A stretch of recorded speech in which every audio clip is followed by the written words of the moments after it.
Penyakit yang akan menghinggapi umat Nabi di akhir zaman. Sebelum menyimak video ini, alangkah baiknya jika dibagikan terlebih dahulu agar menjadi amal jariah untuk kita semua.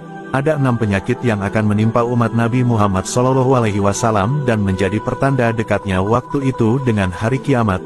Penyakit tersebut dijelaskan dalam sebuah hadis dari Abu Hurairah. Aku mendengar Rasulullah SAW bersabda, umatku akan ditimpa penyakit-penyakit yang pernah menimpa umatku terdahulu. Sahabat bertanya, apakah penyakit umat terdahulu itu? Nabi menjawab, penyakit itu adalah 1. Terlalu sombong. 2. Terlalu mewah tanpa tujuan. 3. Mengumpulkan harta sebanyak mungkin tanpa tujuan yang baik. 4. Tipu menipu dalam merebut harta benda dunia. 5. Saling bertengkar. 6. Dengki-mendengki, sehingga terjadi zolim menzolimi.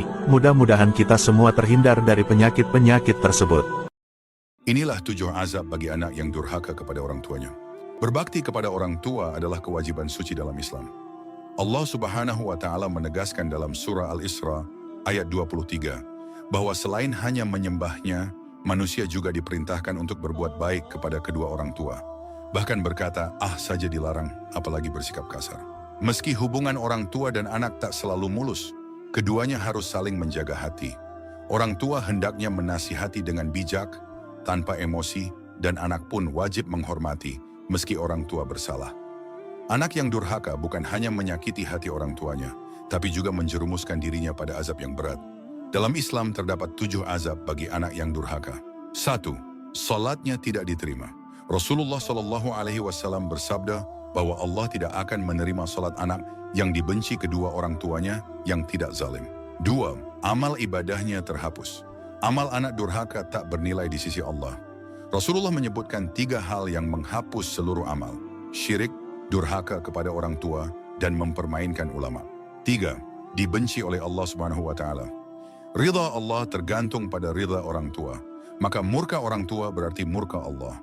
Anak yang durhaka akan mendapat kebencian darinya. 4. Dosanya tidak diampuni.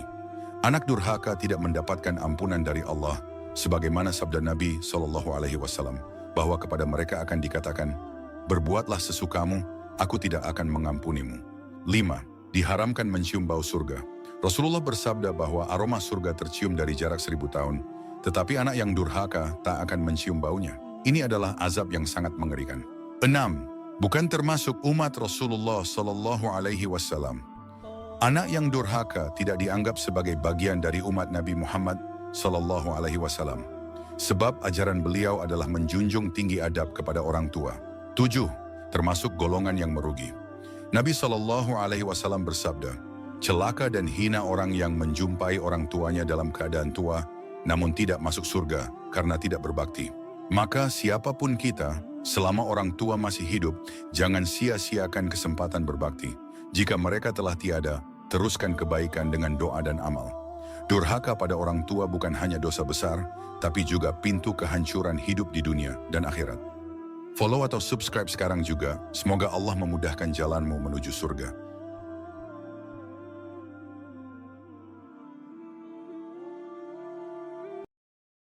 Sebelum terlambat, simak video ini hingga akhir.